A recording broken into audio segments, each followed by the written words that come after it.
When people talk about Disney characters, they usually talk about princesses first.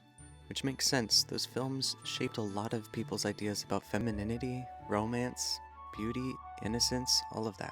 But the men in Disney are interesting too. Not always because they're great right away, sometimes the opposite. Because if you look across Disney's history, you can actually watch a gradual shift in what masculinity is allowed to be. And I don't just mean that men get more complex over time, although they do. I mean the stories themselves start asking different questions.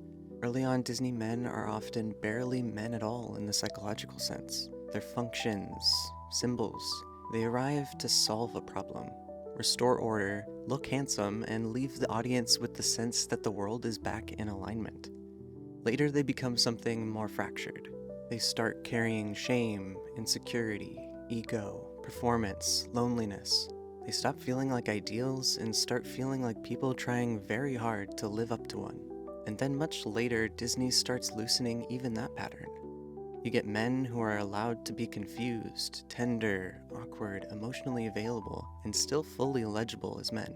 So this isn't really a story about one kind of Disney man. It's a story about an evolving one. About what Disney used to think men were for, and what slowly it started to believe they might actually need. If you go back to early Disney, a lot of male characters barely have interiority. Prince Charming is the obvious example, but he's not alone. Prince Philip has a little more energy, a little more shape, and he still mostly functions as a heroic instrument. He fights the dragon, he breaks the curse, he restores the fairy tale logic of the world. These men are not really written to be understood from the inside. They're written to appear at the right time. And I think that matters because it tells you what masculinity is doing in those stories. It isn't there to be explored, it's there to act. To be capable, beautiful, decisive, clean, reassuring. They're not emotionally complicated because the films don't need them to be. The princess is the emotional center. The prince is the structural answer. That kind of masculinity is interesting because it's so pure in its usefulness. The man does not have to wonder who he is. He just has to succeed. And that idea sticks around longer than people think. A lot of older Disney masculinity is built around competence without much introspection. You win, you rescue, you arrive finished. That's the first version. Not broken, not soft, not especially human, honestly, just resolved.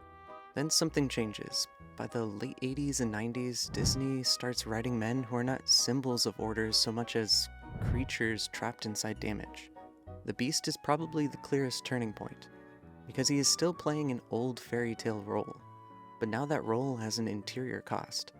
He isn't simply the prince under the curse. He's a man whose rage, entitlement, loneliness, and emotional immaturity have consumed him so completely that the story has to make them visible on his body. He's not just ugly because the plot requires transformation. He's ugly because Disney has become interested in the possibility that masculinity itself can become monstrous when it hardens around pride and control. And that's a much more modern idea.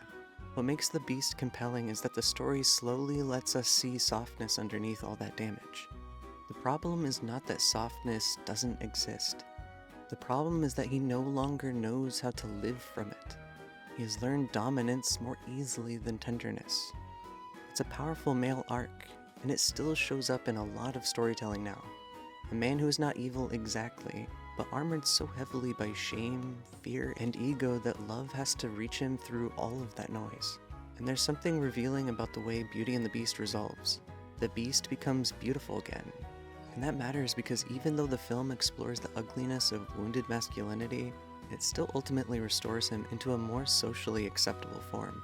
The audience is reassured. The monster was temporary. Prince was always in there. Order returns. And there's something generous in that, but also something safe. Because the story still wants to give beauty back to the man once he becomes lovable. Which is why the Hunchback of Notre Dame is so important in this conversation. Quasimodo feels like a direct challenge to some of that earlier Disney logic. He is kind, sensitive, isolated, observant, deeply hungry for connection. He has many of the emotional qualities Disney later starts valuing more openly in its male characters. But unlike the Beast, he does not get transformed into conventional beauty. He does not emerge into the world as a polished prince. He remains Quasimodo. And I think that makes the film much more painful, but also more honest in certain ways. Because Quasimodo is not struggling from some hidden nobility waiting to be revealed by magic. He is struggling what it means to be visibly different in a world that confuses beauty with moral worth. And that makes him one of Disney's most human male characters. He doesn't need to learn compassion, he already has it. What he has to survive is a world that has denied his humanity in advance. That puts him oddly closer to some Ghibli men than to early Disney men. He begins with softness. What the film asks is whether that softness can survive humiliation, loneliness, and spiritual abuse. And unlike some other Disney stories, Hunchback does not fully reward him in the conventional romantic way. He doesn't get the girl. He doesn't get restored into fantasy masculinity. What he gets is recognition, community, visibility, right to be seen as fully human. That's a quieter ending than people usually want from these stories. But it's also one of the most emotionally mature, because it refuses to say that value depends on becoming desirable in the old heroic sense. If the early prince was a solution, the Renaissance man is often a performance. This is where characters like Aladdin, Hercules, and even someone like Tarzan become really useful. They aren't simply trying to do the right thing. They're trying to become the kind of man who deserves love, admiration, or belonging. It's not the same thing. Aladdin doesn't just want Jasmine. He wants to become someone who could plausibly be chosen by her. Prince Ali is not romance, it's camouflage for shame. He believes the ordinary version of himself can't survive exposure. It's a psychologically rich move, and it's common in real life too. When people don't feel inherently worthy, they often become performers. They become polished, charismatic, useful, impressive. They manage perception before they risk truth. Flynn Rider works that way too, though in a slightly different register. The name itself is a costume, the charm is a costume, the confidence is a costume. Eugene is the person underneath the role, and the story slowly forces those two identities closer together. Hercules has a related problem, but his performance is less about charm and more about achievement. He believes greatness will solve the question of belonging. If he becomes famous enough, heroic enough, recognized enough, he will finally know who he is. That's another classic Disney male pattern. The belief that identity can be earned through accomplishment. And you can feel how different this is from Ghibli. Ghibli often lets men exist before they prove themselves. Disney so often writes men who think they must prove themselves before they're allowed to exist fully. That's a huge emotional difference. What Disney gets better at over time is recognizing that this performance is costly, that beneath the competence, wit, strength, or charm, there's often a deeply frightened person who learned to survive by becoming what the world rewarded. And once Disney starts seeing that clearly, the male arc changes.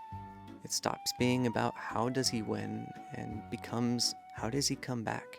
Back to sincerity, back to relationship, back to a version of self not totally organized around achievement, role, or control. That's what makes some of these later male characters more moving than earlier ones. They aren't just solving plots, they're relearning intimacy. You can see the bridge toward that in someone like Tarzan. He's still built around physicality and action. Underneath all of it is a boy trying desperately to understand where he belongs and what he needs to become in order to be worthy of that belonging. And then later you get men like Kristoff, who are almost startlingly emotionally healthy by Disney standards. He's steady, a little awkward, deeply caring, not obsessed with domination or spectacle. His love is expressed through presence more than performance. And Frozen 2 makes that even clearer. He gets a whole song built around emotional confusion and relational uncertainty. And the film doesn't mock him for it. It lets him be earnest. And that matters more than it sounds like it does. Because a lot of older male writing treats confusion as incompetence.